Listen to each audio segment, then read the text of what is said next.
semuanya, perkenalkan saya Afrinda Sinurat dari Universitas Lampung Kehutanan Angkatan 2019. Di sini saya akan membahas jurnal yaitu pengaruh perubahan penggunaan lahan terhadap rezim hidrologi das, studi kasus das Komering. Jurnal ini ditulis oleh Rosmalinda Permatasari, Arwin, dan Dace Kardana Natakusuma.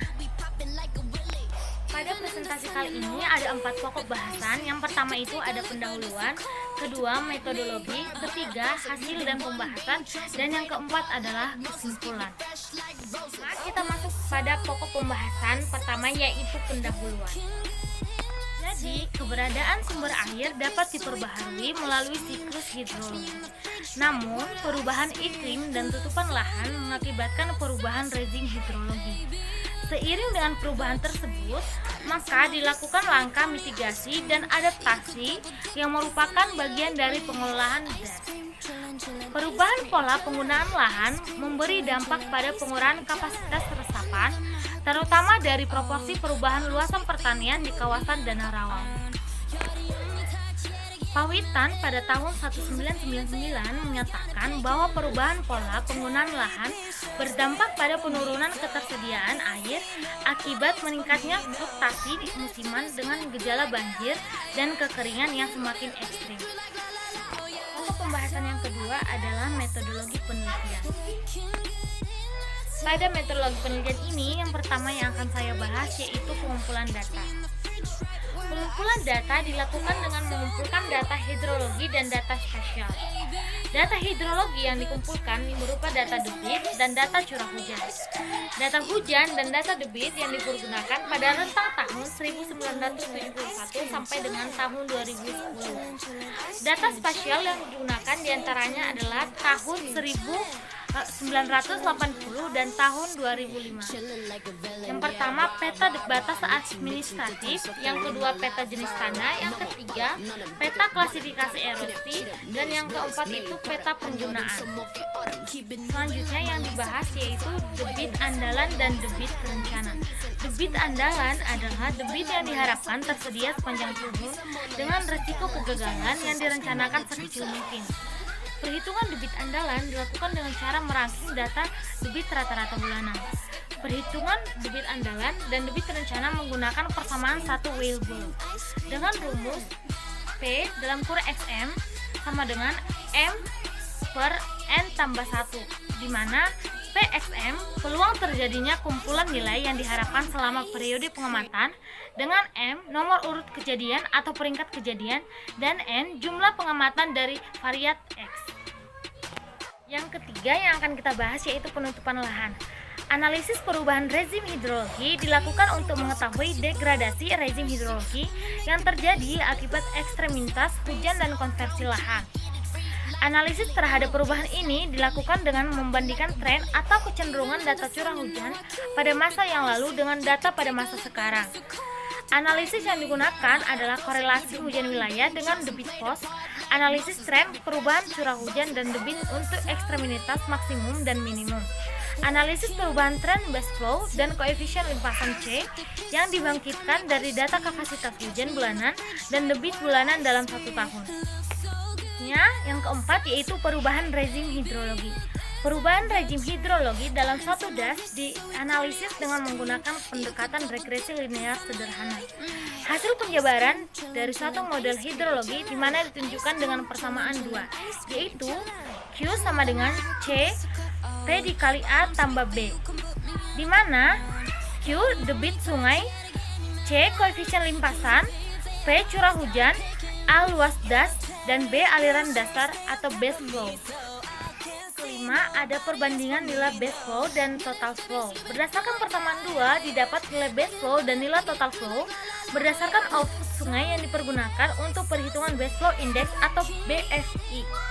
Di mana persamaannya yaitu BFI sama dengan BF per TF, di mana BFI base flow index, BF index base flow, TF total flow atau discharge. Pokok pembahasan yang ketiga adalah hasil dan pembahasan. Hasil dan pembahasan ini, yang pertama ada gambaran wilayah studi. Iklim pada daerah pengalian Sungai Komering pada umumnya adalah beriklim tropis. Lokasi pengamatan data klimatologi dan curah hujan yang berada di Das Komering. Data klimatologi yang didapat dari Stasiun Klimatologi Belitang adalah temperatur bulanan di daerah datar adalah 28,40 sampai 32,20 derajat Celcius. Kelembapan udara relatif tahun rata-rata 80%. Lama penyinaran matahari bulanan rata-rata 29%. Total curah hujan per tahun pada Das Komering berkisar antara 2.523 hingga 2.670 mm per tahun. Debit Sungai Komering ini bagian hulu dikendalikan bendung gerak yaitu Bendung Perjaya. Dan di sini dapat dilihat gambar 1 yaitu lokasi penelitian Stasiun Curah Hujan dan Pengukuran Debit. Dengan Q1-nya adalah debit Ranau Danau, Q2 debit Bendung Perjaya di Martapura, P1 pos hujan Banding Agung, P2 pos hujan Muara II, P3 pos hujan Martapura, P4 pos hujan Belitang, P5 pos hujan Cilika, P6 pos hujan Kayu Agung. Yang kedua ada perubahan penggunaan lahan das. Di sini dapat dilihat tabel 1 yaitu perubahan penggunaan lahan tahun 1980 dan tahun 2005. Semakin besar perubahan tata guna lahan, semakin besar pula limpasan yang terjadi. Menurut Asdaq tahun 2002 dan Triatmojo tahun 2009, kegiatan tata guna lahan yang bersifat mengubah bentang lahan dalam satu das dapat mempengaruhi hasil air. Perubahan penggunaan lahan disimulasikan pada gambar diagram batang yang disajikan sebagai berikut. Koefisien limpasan daerah pemukiman yang sangat besar dapat memperburuk kondisi das di sekitarnya. Di sini juga disajikan gambar 3 yaitu peta perubahan penggunaan lahan das Komering pada tahun 1980 dan tahun 2005. Perubahan pemanfaatan lahan terutama sawah mengalami peningkatan di mana pada tahun 1980 sebesar 92.842,096 hektar menjadi 167.594,918 hektar. Juga disajikan gambar 4 yaitu tren nilai limpasan dan nilai base flow. Penggunaan lahan terbesar di Das Komering sebagai peruntukan kebun rakyat sebesar 24,19 hektar pada tahun 2005. Adanya perubahan fungsi penutup lahan terutama penurunan nilai hutan semulai senilai 114.418,255 hektar menjadi 82.030,817 hektar. Pada tabel 2 ini juga menyajikan nilai perbandingan BF dan TF pada Das Komering berdasarkan data base flow dan total flow Das Komering rentang tahun 1971 sampai dengan tahun 2010. Nilai perbandingan total base flow atau BF dan total flow atau debit TF digunakan untuk indikator fungsi hidrologi das.